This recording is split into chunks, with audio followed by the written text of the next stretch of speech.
ओम नमः शिवाय। श्री सद्गुरुनाथ महाराज की जय। परमपूज्य गुरुदेवता श्री कलावती माता की जय। जय राधे कृष्ण जय गोपाल कृष्ण। श्री गुरुदेव दत्त। ओम नमः शिवाय। आजचा अनुभव खूप सुंदर। सौ ज्योती प्रदीप भोईर म्हणून आहेत काकू, त्यांनी हा अनुभव पेनमधून शेअर केलेला आहे। तर काकूंनी आईंचं वर्णन आधी खूप सुंदर केलं आहे, ते मी तुम्हाला आधी हे करते। खूप अनुभव त्यांनी शेअर केलेले आहेत। जर सगळे नाही आज शेअर करता आले तर थोडे आज करेन, थोडे नंतर करेन, नंतरच्या व्हिडिओमध्ये असं करेन। पण आईंचं वर्णन त्यांनी इतकं सुंदर ओळींमध्ये त्यांनी केलेलं आहे। तर ते मी आधी तुम्हाला त्यांची रचना जी आहे ती वाचून दाखवते। ते काही मी पाठ वगैरे नाही केलं, का तर दुसऱ्यांची रचना आपण ते वाचूनच दाखवली पाहिजे। तर माझी कलावती माऊली कल्पवृक्षाची सावली। त्यांनी असं लिहिलंय, माझी कलावती माऊली कल्पवृक्षाची सावली, स्मरिता ओम नमः शिवाय, माझ्या भेटीला ती आली। घेतली सेवा क्षणमास, अनुग्रह घडविला दाऊनी कार्य माझे, ती अंतर्धान पावली। तापल्या जनांची ती बने सावली, परमपूज्य गुरुदेवता श्री कलावती माऊली। खूप सुंदर अशी रचना त्यांनी केली आणि प्रत्येकाला ना एक खूप सुंदर कला असते प्रत्येकाकडं। खूप सुंदर पद्धतीनं त्यांनी ना म्हणजे मला अनुभव पाठवला आहे, तर अनुभव पाठवलेत। तर अनुभवात त्यांनी आपलं सासर माहेर दोन्हींचा पण उल्लेख इतक्या सुंदर पद्धतीनं त्यांनी केला आहे। होम मिनिस्टरसाठी त्यांनी हा तयार केलेला होता उखाणा।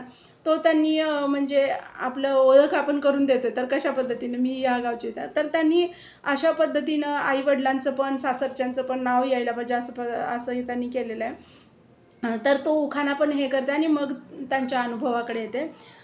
का तर त्यांनी इतकं ह्यानं पाठवले, म्हणजे खूप मनापासून त्यांनी ते पाठवले, तर ते तुमच्यापर्यंत पोहोचावं म्हणून हे फक्त।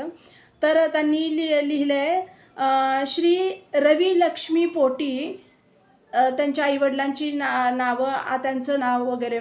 श्री रवी लक्ष्मी पोटी जन्मली ज्योती, त्यांचं नाव ज्योती आहे। ओवाळी ते गुरुराया, श्री रवी लक्ष्मी पोटी जन्मली ज्योती, ओवाळी ते गुरुराया। पैलकरांची लेक, त्यांचा माहेरचं आडनाव पैलकर आहे। पैलकरांची लेक भुईरांची स्नुषा, जन्मोजन्मी प्रदीपांची भार्या। तर ते होम मिनिस्टरसाठी त्यांनी लिहिलेलं होतं। खूप सुंदर पद्धतीनं त्यांनी त्यांची ओळख हे केलेली आहे। व्हिडिओ ज्यावेळेला त्यांनी रेकॉर्डिंग करून पाठवले त्यावेळेला सुद्धा खूप सुंदर पद्धतीनं त्यांनी मांडलेलं आहे। तर त्या म्हणत होत्या की माझे 2 भाऊ आणि 3 बहिणी असा परिवार म्हणतात आई-वडील, आणि ना माझं कुटुंब इतकं संस्कारी माहेरचं आणि सासर पण दोन्ही ठिकाणीही म्हणतात त्या। माहेरच्या म्हणजे माझं बालपण म्हणतात इतक्या चांगल्या परिवारामध्ये, इतक्या चांगल्या संस्कारामध्ये गेलं म्हणतात।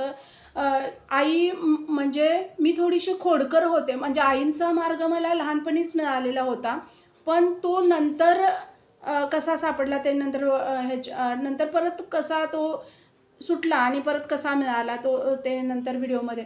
तर त्या म्हणतात, आमचं खूप संस्कारी कुटुंब, आमचे ना लहानपणापासून सगळे आजूबाजूची लोकं आमची उदाहरणं द्यायची सगळ्यांना, की त्यांची मुलं किती छान शिकतात, किती चांगले म्हणजे सगळ्या गोष्टींमध्ये, घरातल्या गोष्टी असू देत, बाहेरच्या गोष्टी असू देत, शिक्षण असू देत, सगळ्यामध्ये मुलं हुशार आहेत, असं सगळेजण कौतुक करायचे म्हणतात लहानपणापासून आमच्या पूर्ण भावंडांचं आमच्या। मी थोडीशी खोडकर होते म्हणतात। तर त्यावेळेला आजी मुंबईला होती म्हणतात, तर आईच्या आईकडं मला थोडे दिवस हे केलेलं होतं म्हणतात, पण मी खूपसं राहिले नाही। पण आई धार्मिक होती म्हणतात आणि आईंचं हे होतं, आईंची जिथं भुलेश्वर वगैरे काही त्यांनी ठिकाणं सांगितली, गिरगाव, भुलेश्वर वगैरे असं काही ठिकाणं त्यांनी सांगितली। तिथं आईंचं जिथं गुरुवारचं भजनं वगैरे व्हायची, तिथं मला आई न्यायची। म्हणजे त्यावेळी लहानपणी त्यांना आई हे झालेल्या होत्या, म्हणजे आईंचा मार्ग त्याच वेळेला मिळालेला होता। म्हणजे कुठं ना कुठं तरी आधी आपण मार्गामध्ये असतोय आणि ते कुठंतरी सुटतंय, पण बरोबर पकडून आपल्याला तिथं परत त्या जागी आणून ठेवतात, की तुला माझ्या चरणापर्यंत यायचं आहे. मग ते कुठेतरी सुटलेलं परत ते आपण तिथं येतोय. मग ते एका जन्माचंच असतंय असं नाही, खूप मागच्या जन्मांचं पण असतं. तर त्या म्हणत होत्या त्यावेळेला आजी न्यायची, पण मी मुंबईत खूप काळ राहिले नाही म्हणतात. आणि मग त्याच्यानंतर शिक्षण झालं म्हणतात 12वी पर्यंत. आणि 12वीमध्ये मला म्हणजे माझ्या मोठ्या बहिणीचं पण लग्न ठरायला लागलेलं होतं म्हणतात. आणि त्याच वेळेला मला पण स्थळ आलं म्हणतात आणि ओळखीतलं आहे, म्हणजे चांगलं आहे सगळ्या दृष्टीने वगैरे, म्हणून मग मला पेंडला दिली म्हणतात. ज्यावेळेला मी इथं आले म्हणतात, आमच्या घरी उजव्या सोंडेचा गणपती होता म्हणतात. आणि सोहळ्यातलं सगळं व्यवस्थित, सोहळ्यात पूजा वगैरे असायची म्हणतात. एकदा ना म्हणतात खूप असं मोठा पाऊस झाला, खूप वादळ वगैरे खूप सगळं हे झालेलं होतं. आणि त्या आधी म्हणतात माझ्या नणंदेकडं म्हणून आणि व्यापाराच्या काही कामासाठी म्हणून महाडच्या तिकडं माझे सासरे, माझ्या नणंदेचं पण नुकतंच लग्न वगैरे झालेलं होतं म्हणतात. म्हणजे नुकतंच नाही, तसं काही त्यांनी बोललं नाही. माझ्या नणंदेला पण भेटायचं म्हणून तिकडं ते गेलेले होते म्हणतात. आणि व्यापाराचं पण काही काही काम होतं म्हणून ते गेलेले होते म्हणतात. आणि ते गेले आणि एका दिवसासाठी म्हणून गेलेले होते. आणि इतका मोठा प्रचंड पाऊस झाला म्हणतात. त्यांनी काही काही गावाची नावं सांगितली तिथल्या, माझ्या आता काही लक्षात नाहीत. तर ते ती सगळी गावं वगैरे सगळं पाणी पाणी झालेलं होतं म्हणतात. सगळे लाईट कनेक्शन वगैरे सगळीकडचे तुटले. आणि ना एका दिवसासाठी गेलेला व्यक्ती आणि दुसरा दिवस उजाडला, 2 दिवस झाले तरी सासरे घरी आले नाहीत. सगळेजण टेन्शनमध्ये आले म्हणतात, की काय म्हणजे अजून आले नाहीत वगैरे, म्हणून खूप टेन्शनमध्ये सगळेजण आले म्हणतात. आणि माझे मिस्टर, माझे दीर, नणंद, सासू-सासरे असा परिवार इकडं पण, की इथं पण सगळं कुटुंब खूप चांगलं म्हणतात. तर दीर मग नणंदेकडं पण ते गेलेले होते ना, त्यांना पण भेटून यायचं ते म्हणून. आणि मग म्हणतात आम्ही सगळे देव पाण्यात ठेवले, आणि 2 दिवस आले नाहीत तर चिंतेत. आणि त्यावेळेला म्हणतात सगळे लँडलाईन वगैरे असायचे, पण ते सगळं कनेक्शन वगैरे सगळं तुटलेलं हे झालेलं पावसामुळं. आणि म्हणतात काही समजेना घरात, म्हणजे गॅससुद्धा पेटवला नाही म्हणतात स्वयंपाकाला, असं सगळं वातावरण होतं म्हणतात. आणि ना असंच तिसऱ्या दिवशी मी अशीच बसलेले होते म्हणतात, 3 दिवस झाले तरी आले नव्हते सासरे. मी दारामध्ये बसलेले होते म्हणतात. आणि पापड विकायला एक आजी आलेल्या होत्या म्हणतात. आणि तर त्या बोलल्या, की पापड घेणार का? तर नाही आज काय पापड वगैरे, त्या वाड्यात कायम यायच्या म्हणतात. तर नाही आज पापड वगैरे काही नाही घेणार, तशी काही मनस्थिती नाही आहे. माझे सासरे 2 दिवस झाले गेलेत, आज तिसरा दिवस आहे, अजून आलेले नाहीत वगैरे, असं मी बोलले म्हणतात त्यांना. आणि तिन्ही सांज झालेली होती म्हणतात, म्हणजे सायंकाळची वेळ होती म्हणतात. तर त्या बोलल्या तर अशा आम्ही ह्याच्यामध्ये आहे, टेन्शनमध्ये आहे. तर त्या बोलल्या काही नाही होणार आणि मी एका ठिकाणी तुम्हाला नेते, तिथं गेले की सगळं व्यवस्थित होईल आणि तुम्ही येता का माझ्यासोबत, असं त्या त्या बोलल्या म्हणतात. काकू त्या त्या आजी होत्या त्या बोलल्या. तर मी म्हटलं, की आता आमच्या घरात तर इतकं सोहळ्यातलं आहे सगळं, उजव्या सोंडेचा गणपती वगैरे आहे, इतकं सोहळ्यातली पूजा वगैरे सगळी होते. आणि ह्या काय सांगतात, की कुठं गेलं की प्रॉब्लेम सॉल्व्ह होईल वगैरे, ह्या काय सांगायला लागल्यात. तरी पण मग मी माझ्या सासूबाईंना बोलले, की असं-असं ह्या बोलत आहेत, तर मी जाऊ का? तर त्या बोलल्या, "जा." आणि मग मी त्यांच्यासोबत काहीच आवरलं नाही म्हणतात, असंच थोडीशी साडी फक्त व्यवस्थित केली आणि मी निघाले म्हणतात. आणि जिथं मी गेले एकदम थोड्याशा 5 मिनिटाच्या अंतरावरती होतं म्हणल्या. निमकर आजी म्हणून होत्या म्हणल्या त्या. तर तिथं त्यांच्या घरी त्यांनी मला नेलं म्हणतात. आणि तिथं गेल्यानंतर अगदी मोठाच्या मोठा आईंचा फोटो आणि त्याच्यासमोर बेळगाव निवासी कलावती आई, ओम नमः शिवाय असं ते लिहून रांगोळी काढलेली होती. आणि त्याच्या पुढं म्हणतात एक पांढऱ्या शुभ्र वस्त्रामध्ये एक वृद्धच होत्या म्हणतात. त्या बाई नामस्मरण करत बसलेल्या होत्या म्हणतात. मग त्या नामस्मरण करत होत्या. तर मग आम्ही तिथं बसून राहिलो म्हणतात. मग बसलो आणि त्या नामस्मरण करत होत्या म्हणून मी इकडं-तिकडं बघत होते, आईंच्या फोटोकडे बघत होते. तर त्यावेळी मी आईंना बोलले म्हणतात, की "आई आणि जर माझे सासरे परत आले आणि मला जर मुलं झाली ना, तर मी तुमचा मार्ग आयुष्यभर करेन आणि सगळ्यांना दाखवेन." असं मी बोललेले होते म्हणतात तिथं. आणि असंच मी बोलले म्हणतात आणि त्यांचं नामस्मरण, त्यांचं ध्यान संपलं म्हणतात. आणि त्यांनी आम्हाला ना अंगारा दिला आईंचा, आणखी तीर्थ दिलं म्हणतात. आणि मी तिथून मग आम्ही पाया पडलो आणि आम्ही घरी आलो म्हणतात. हे ज्यावेळेला मी घरातून निघालेले, त्यावेळेला एक 5:15 वाजले होते म्हणतात. 6:15ची वेळ होती एक संध्याकाळची. आणि मी घरी येईपर्यंत अर्धा तास गेलेला होता म्हणतात. आणि 6:45 वाजलेले होते. मी घरी आले आणि त्यांचा अंगारा त्यांनी दिलेला तो होता. तर मी सांगितलं, त्यांनी मग अंगारा दिला वगैरे असं मी सांगितलं म्हणतात. आणि मी अंगारा सासूबाईंना लावला, माझ्या दिरांना लावला आणि माझे मिस्टर त्यावेळेला गेलेले होते म्हणतात, माझ्या सासऱ्यांना कुठं दिसतात का वगैरे बघण्यासाठी वगैरे. तर म्हणतात त्यांना मी अंगारा लावला, तीर्थ दिलं आणि मागं वळते तोपर्यंत माझे मिस्टर आणि सासरे आले म्हणतात. मला इतका प्रचंड आनंद झाला. तो माझा पहिला अनुभव होता म्हणतात. आणि इतका प्रचंड आनंद झाला, मी उड्याच मारायला लागले म्हणतात. अण्णा आले वगैरे म्हणून. आणि मी त्यांना पण अंगारा वगैरे लावला, तीर्थ दिलं आणि मी बोलले, "आत्ताच मी एका ठिकाणी असं गेले होते अण्णा आणि मी तिथं बोलले की तुम्ही." आणि त्या काळात म्हणतात 3-4 वर्ष झाली होती. माझ्या लग्नाला ना 3-4 वर्ष झाली होती आणि मी प्रेग्नंट पण राहत नव्हते म्हणतात. तर मला म्हणजे खूप हे वाटत होतं, की म्हणजे असं राहत नव्हतं असं नाही म्हणतात, पण मी अशक्त असल्यामुळे ना मिसकॅरेज वगैरे होत होतं म्हणतात. आणि तर मी त्यांना बोलले म्हणतात, की "अण्णा." आणि मी तिथं असं बोलले, की माझे सासरे आले तर आम्ही हे करेन म्हणून.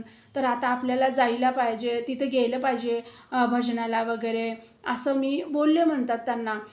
तर ते म्हटले, "ठीक आहे, ठीक आहे, करा" म्हणून. आणि मग ना मी आता अनुभव आलाय आपल्याला, तर जायला पाहिजे म्हणतात.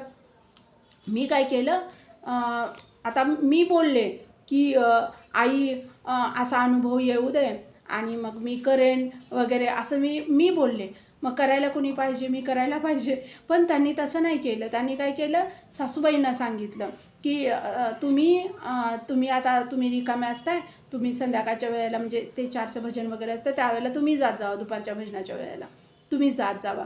आणि मग मी सासूबाईंना पाठवायला सुरुवात केली म्हणतात तिकडं सेवेला. मग त्यावेळेला ना त्या तिकडं जायला लागल्या म्हणतात भजनाला वगैरे.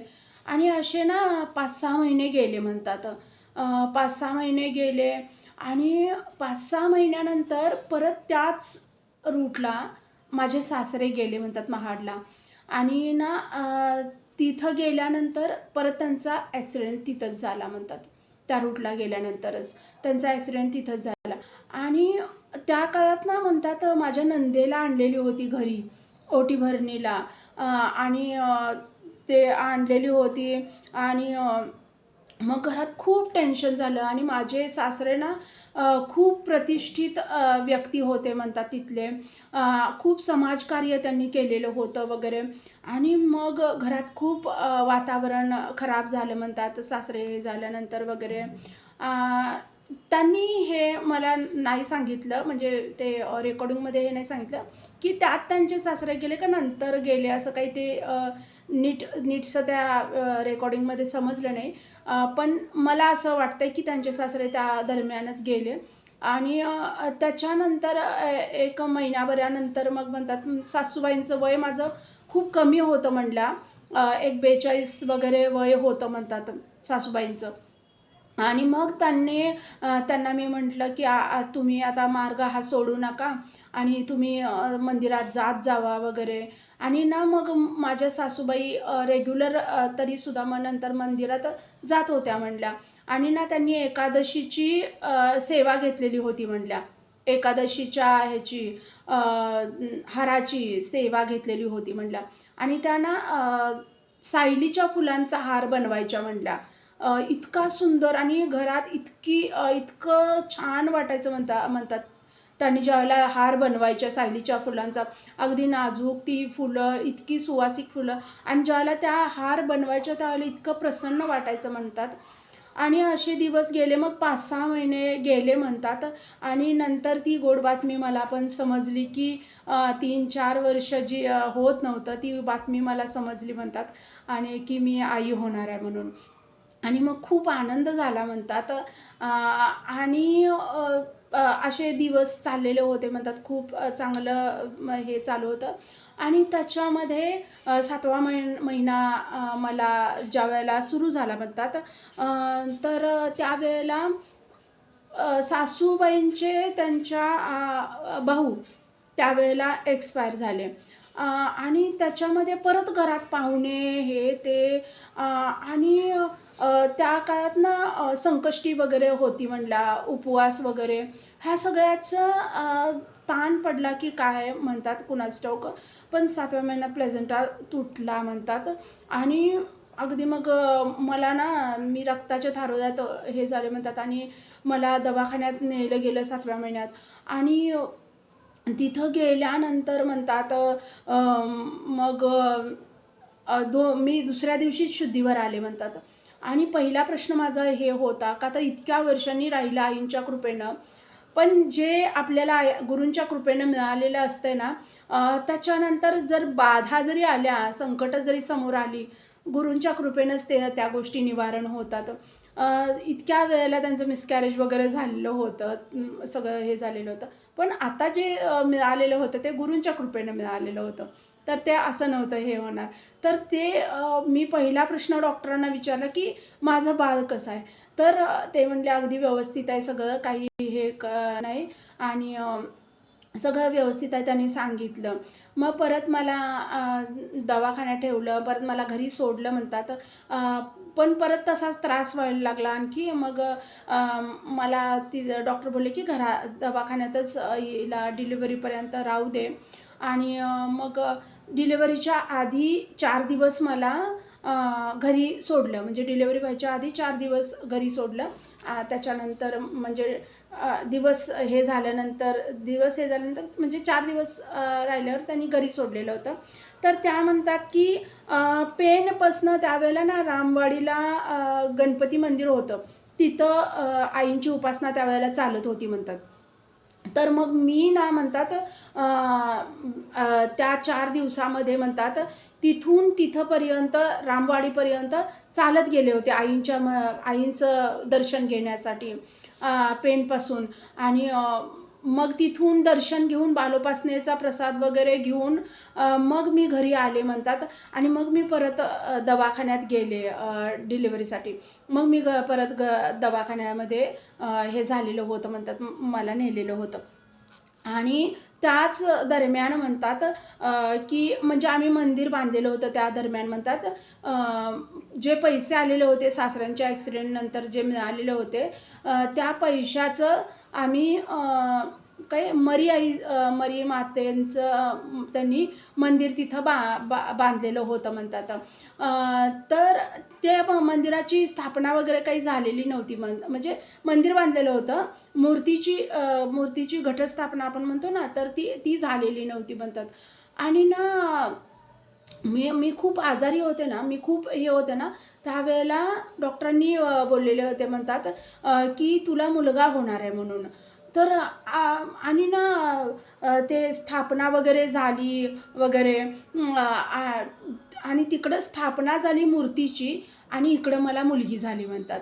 आणि मग मी डॉक्टरांना विचारलं म्हणतात की मला तर तुम्ही बोललेला मला मुलगा होणार आहे म्हणून, तर ते बोलले की म्हणजे असते ना मानसिकता असते माणसांची, की आता इतक्या वर्षांनी राहिलं आहे, मुलगा व्हावा वगैरे असं मानसिकता असते लोकांची. तर त्यांनी हिला हे वाटायला नको आधीच, म्हणजे थोडंसं हे झालेलं आहे हिचं. तर मग असं वाटायला नको म्हणून त्यांनी म्हणतात मला तसं सांगितलेलं होतं की मुलगा होणार आहे वगैरे. पण तसं काही नव्हतं म्हणतात. आमच्या घरी खूप आनंद झाला का तर तिकडं मूर्तीची स्थापना झाली आणि इकडं माझी मुलगी जन्माला आली. तर खूप खूप आनंद झाला. आईंच्या कृपेनं खूप सुंदर अशी मुलगी, लांब लचक म्हणतात मुलगी, खूप सुंदर माझी मुलगी, अशी मुलगी जन्माला आली म्हणतात. खूप आईंचे उपकार म्हणतात, खूप कृपा. आणि त्याच्यानंतर 2 वर्षांनी संकष्टी दिवशी माझा मुलगा जन्माला आला म्हणत होत्या काकू. खूप आईंची कृपा आहे म्हणतात सगळ्या गोष्टींमध्ये. ज्या वेळेला म्हणतात असेच बरेच अनुभव त्यांनी ह्याच्यामध्ये शेअर केलेले आहेत, म्हणजे रेकॉर्डिंगमध्ये शेअर केलेले आहेत. त्या म्हणतात एकदा मुलं मोठी होत होती आणि माझा मुलगा ज्युनियर के जीला होता म्हणता. एकदा ज्युनियर के जीला असताना त्यांना रिक्षा लावलेली होती म्हणतात शाळेला जाण्यासाठी. तर एकदा आवरून वगैरे झालेलं होतं म्हणतात माझं. तर मी बोलले की हां आणि त्यावेळेला नवीन मंदिर आईंचं म्हणतात म्हणजे हे झालं, सुरू झालं. कधी 23 फेब्रुवारी 2004ला नवीन मंदिर म्हणजे आईंचं मंदिर. ह्याच्या आधी उपासना वगैरे दुसरीकडे वगैरे होत असतील. त्या निमकर आजी वगैरे म्हणतात त्यांच्या इकडं होत असेल, किंवा ते आता त्यांनी गणपती मंदिर रामवाडीचं वगैरे तिथं होत असेल एखाद्या वेळेस. आणि त्यांनी त्या म्हणल्या खरं जे आईंचं मंदिर आहे ते 23 फेब्रुवारी 2004मध्ये तिथं स्थापन झालं म्हणतात.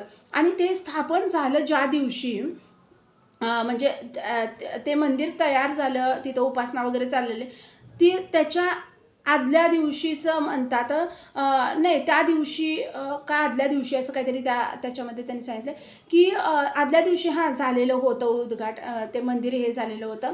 आणि दुसऱ्या दिवशीच ती गोष्ट की त्या सकाळी मुलं त्या बोलल्या मी सोडायला येते तुम्हाला, सगळं माझं आवरलेलं होतं म्हणल्या, तर मीच येते तुम्हाला सोडायला. तर मुलं बोलायला लागली की हां तू आम्हाला येणार सोडायला, आमच्या बॅगा वगैरे घेशील, पण चालायला आम्हाला लागणार, त्यापेक्षा आम्ही रिक्षातूनच जातो. मग त्यावेळेला मला खूप वाईट वाटलं म्हणलं की आता ह्या मुलांना काय माझी गरज नाही का वगैरे काहीतरी झालं असेल. आणि त्यांना मला खूप हे झालं म्हणतात.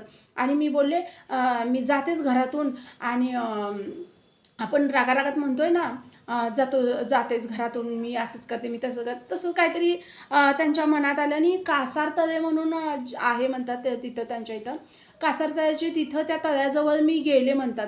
आणि मला असं उडी मारावी असं ते झालेलं होतं. आणि आमच्या इथले 2 व्यक्ती होते. तर काय वहिनी इकडं कुठं, म्हणजे आईंना मंदिरमध्ये न्यायचं होतं, नवीन मंदिर झालंय कालच, तर तू इथं येऊन सेवा केली पाहिजेस रोज आता, हे आईंना पाहिजे होतं. म्हणून आईंनी ही रचना घडवून आणली. आणि मी फिरत तिकडं म्हणजे रागारागानं गेले होते म्हणतात, की जातेच तळ्यात उडीच मारते वगैरे असे विचार होते त्यांच्या मनात. आणि तिथं ते व्यक्ती होते, काय काकू हे सॉरी काय वहिनी इकडं कुठं असं ते बोलल्यानंतर, काही नाही मी वॉकिंगला आले असं त्यांना दाखवलं. सकाळचीच वेळ होती म्हणतात 7:30 वगैरे. आणि मग मी तिथून जरासं पुढं गेले म्हणतात. आणि आईंचं मंदिर नुकतंच तयार झालेलं होतं.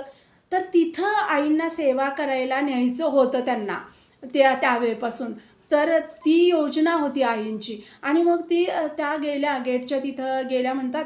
आणि गेल्यानंतर तिथं एक मुलगी होती म्हणतात सपना महाजन म्हणून. तर ती तिथं लोटायची वगैरे सेवा करायला लागलेली होती. आणि मी गेटाच्या तिथे गेल्यानंतर मी तिच्याशी बोलले. तर ती मला बोलली, तुम्ही त्याच ना भुईरांच्या सुनबाई, ज्या हार आणून देतात भुईरांच्या सुनबाई त्याच ना. तर मी बोलले होय होय. तर मी येऊ का, तर या की करणार आहे का सेवा, तर हां मी करते. मग मी सेवा करायला लागले म्हणतात, लोटून झाडून घ्यायला लागले वगैरे. आणि लोटता मला एक 50 रुपयांची करकरीत नोट सापडली म्हणतात तिथं. आणि तर ती नोट म्हणजे ह्या ते नंतर सांगते मी. तर नोट एक सापडली म्हणतात. नोट सापडल्यानंतर मी तिला दाखवलं, "अगं हे सपना बघ, हे काय मला नोट सापडली आहे ₹50 तर ते तुळशीत ठेवली म्हणतात. ती बोलली तुळशीत ठेवा आणि तुळशीत ठेवली म्हणतात. आणि ती बोलली म्हणतात, "50 50च कसे काय? आईंच्या मंदिरात ₹50 सापडायला पाहिजेत." म्हणजे आपण म्हणतो ना सव्वा वगैरे असं एक शुभ मानलं जातं आहे, सव्वा वगैरे असं. 50 कसे सापडले? 50 सापडायला पाहिजेत हो, असं ती बोलली म्हणतात. आणि मी असंच लोटत-लोटत मागं गेले म्हणतात. मंदिर नवीनच बांधलेलं होतं. मागच्या साईडला लोटत-लोटत गेले म्हणतात आणि तिथं ना वाळूत मला बरोबर 25 पैसे सापडले म्हणतात. आणि मी तिला दाखवले, "बघ," म्हटलं, म्हणजे ती बोलली ना, "50 सापडायला 50 पाहिजेत." तर ते बरोबर म्हणतात आणि मग मी ते 4 आणे पण तिथं तुळशीत नेऊन ठेवले म्हणतात. मग ते ते सगळ्या सेवा झाल्यानंतर ती बोलली, "रांगोळी येते का तुम्हाला?" तर मी बोलले, "मला एक रांगोळी येते आणि मी दर सणाला ती काढते." तर ना ती बरं काढा. आणि मग मी ते निमकरांच्यात मी बघितलेलं होतं म्हणतात, निमकराजींनी ओम नमः शिवाय लिहिलेलं. मी तशाच पद्धतीनं लिहायचा प्रयत्न केला. ओम नमः शिवाय मी लिहिलं म्हणतात. मी रांगोळी काढली आणि ना सगळं बंद होतं म्हणतात. काही दरवाजे वगैरे वगैरे काहीसुद्धा हे नव्हतं म्हणतात. सगळं बंद होतं. आणि म्हणतात काय झालं, रांगोळी काढली म्हणतात आणि आईंच्या फोटोवर एक गुलाबाचं फूल होतं. धपकन ते बरोबर रांगोळीवर पडलं. आणि मी तिला बोलले, "अगं माझ्या रांगोळीवर एकदमच फूल पडलं." तर ती बोलली म्हणतात, की "अहो आई तुमच्यावर प्रसन्न झाल्या, रांगोळीवर तुमच्या फूल पडलं आणि तुम्ही याल का रोज? तुम्ही येत चला रोज." तर मी ना तोच विचार करायला लागलेले होते म्हणतात मनात. घरातून चिडून निघालेले होते आणि माझं मन शांत, शांत, शांत होत होतं म्हणतात सेवा करूपर्यंत. माझी सेवा होईपर्यंत झाड-लोट त्या कचऱ्याबरोबर आईंनी डोक्यातला सगळा रागच काढून टाकलेला होता. अगदी मन शांत व्हायला लागलेलं होतं तोपर्यंत. आणि ती मला बोलली म्हणतात, उद्यापासून याल का?" तर मी तोच विचार करत होते, की मुलं शाळेला गेल्यावर आता करायचं काय? तर मी बोलले, "हां, मी तोच विचार करत होते. मी येईन उद्यापासून." आणि मग म्हणल्या, आणि तोपर्यंत एक भगिनी आलेली होती म्हणल्या, तिच्या मुलाचा वाढदिवस होता, श्रीखंड घेऊन आलेली होती. ती खाल्ली म्हणतात, इतकं तृप्त झाल्यासारखं वाटलं आणि तो सगळा राग गेला. ते कासार तळ्याजवळ जाऊन उडी मारणार, सगळा राग तो पळून गेला आणि मी घरी आले म्हणतात. मी घरी आले आणि माझे मिस्टर टेन्शनमध्ये बसलेले होते म्हणतात, की म्हणजे ही रागारागानं निघून गेली आहे. आणि त्यांनी पूजा करणार होते, तर त्यांनी पूजाच केली नाही म्हणतात. आणि आईंच्या फोटोपुढं त्यांनी बोलले, की ती व्यवस्थित घरी आली पाहिजे, मगच मी पूजा करणार. आणि मग म्हणतात 2 तासानं मी घरी आले आणि मग ते उठले आणि पूजा करायला गेले. त्या वेळेपासून आजपर्यंत हाच नेम आमच्यात चालू आहे, की ते सकाळचं सगळी पूजा घरातली करतात आणि मी त्याच वेळेला मंदिरात जाऊन सकाळी उपासना सेवा वगैरे करते. त्या वेळेपासूनचा आजपर्यंत आमच्या घरात तोच नियम चालत आलेला आहे म्हणतात. आणि तो म्हणजे आई ते अखंड हे करून घेणार, त्यात काही शंका नाही. आणि इतके सुंदर सुंदर त्यांनी अनुभव हे केलेले आहेत. तर त्या म्हणत होत्या, मग हे अशी उपासना वगैरे सगळ्या सगळ्या हे झाल्या म्हणतात, होत गेल्या. आईंनी करवून आणत गेल्या. खूप खूप मोठ्या संकटांमधून सुद्धा आईंनी वाचवलं म्हणतात.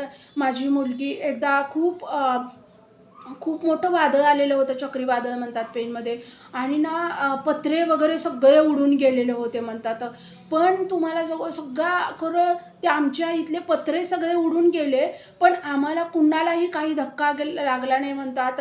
किंवा आपण काय म्हणतोय, कुठल्या वायरीना ते बाजूच्या मैदानात जाऊन बाजूच्या रिकाम्या जागेत जाऊन पडले. पण कुणाला काही हे झालं नाही म्हणतात. एकदा म्हणतात म्हणजे आगीतून मोठ्या माझ्या मुलीला आईंनी वाचवलं म्हणतात. खूप मोठ्या संकटातून. एकदा मिस्टरांना पण शॉक लागला, त्यातनं पण एकदम आईंनी वाचवलं. अगदी व्यवस्थित म्हणतात आज ना. आणि त्यांच्या भावाचा एक अनुभव त्यांनी सांगितला. त्या म्हणतात हां, आणखी एक त्या म्हणल्या, एकदा मुलं व्हॅकेशनसाठी माझ्या आईकडे वगैरे गेलेली होती म्हणतात.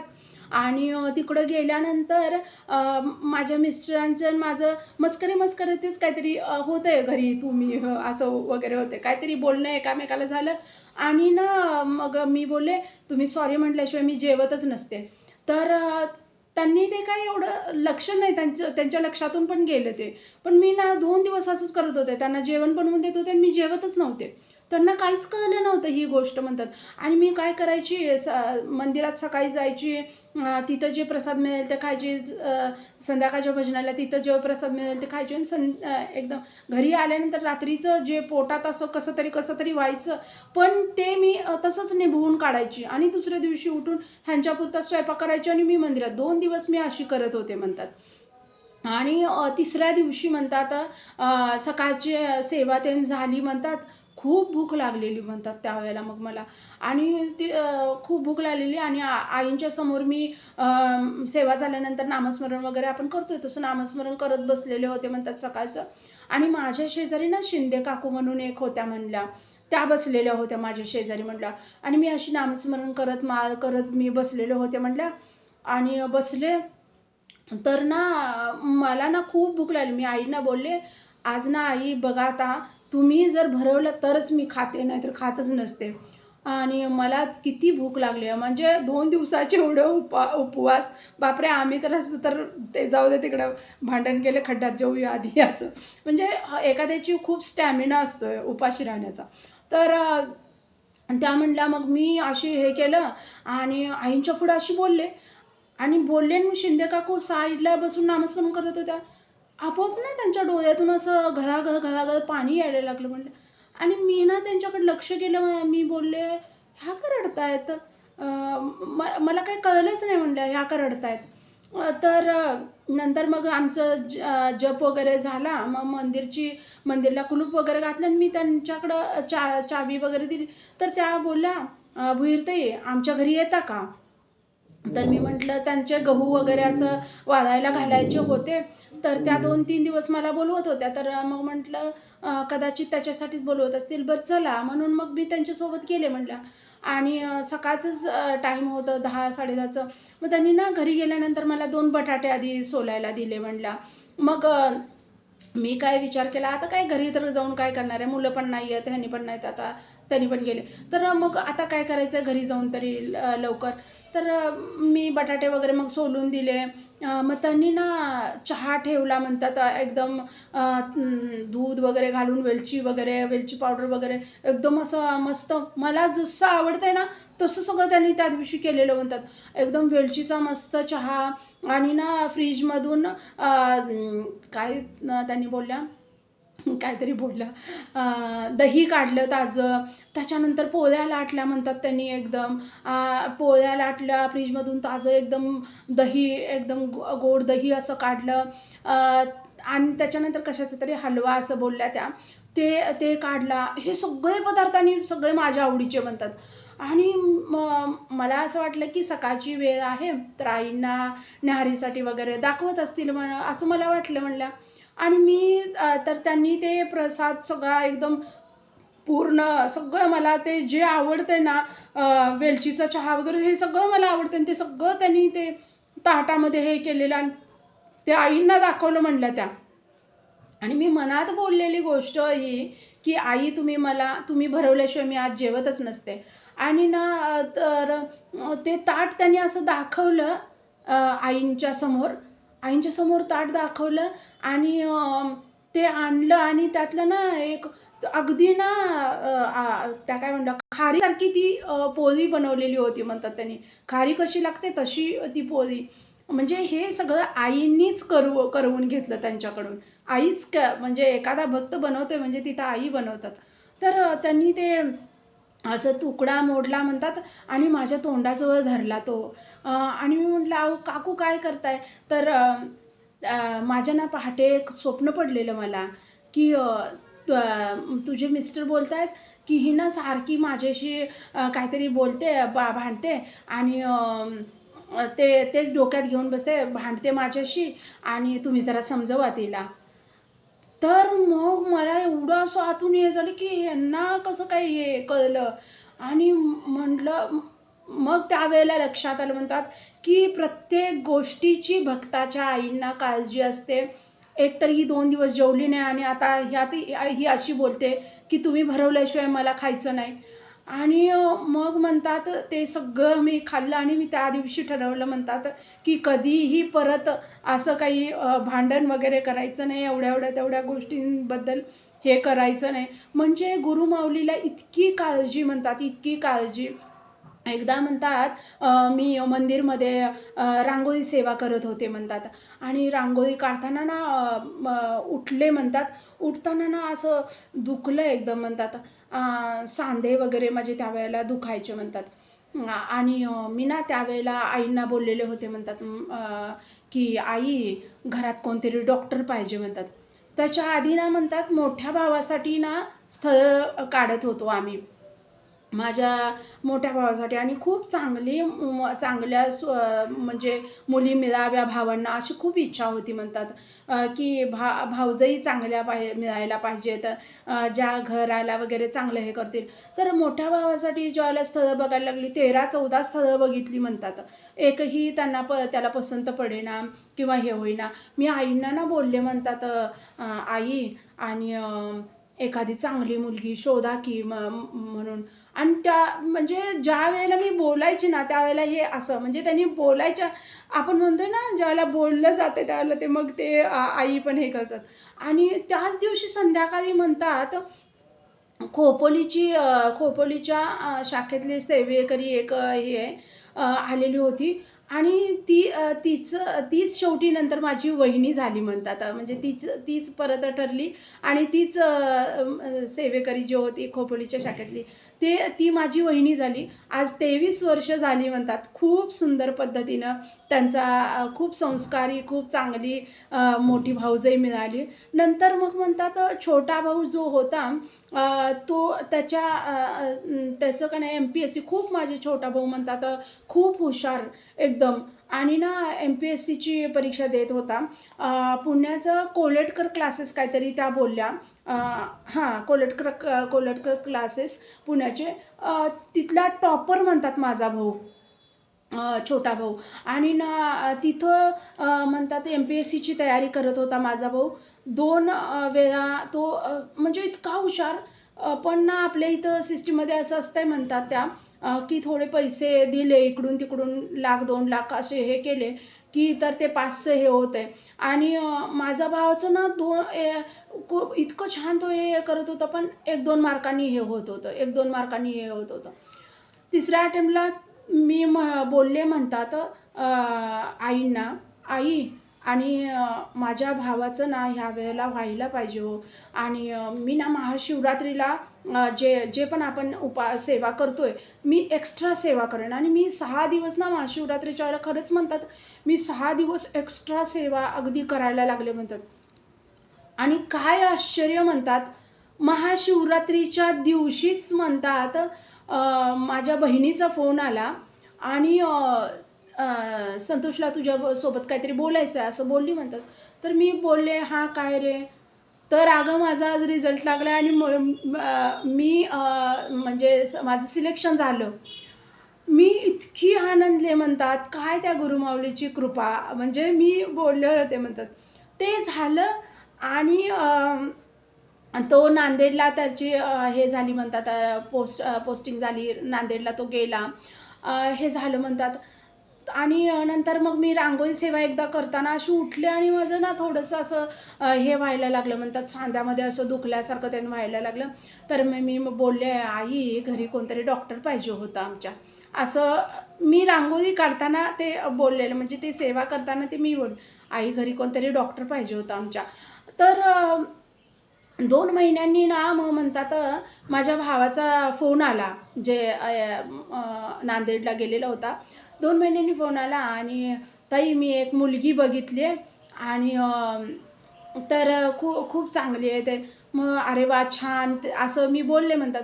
तर तो बोलला, "विचारणार नाहीस का मुलगी काय करते?"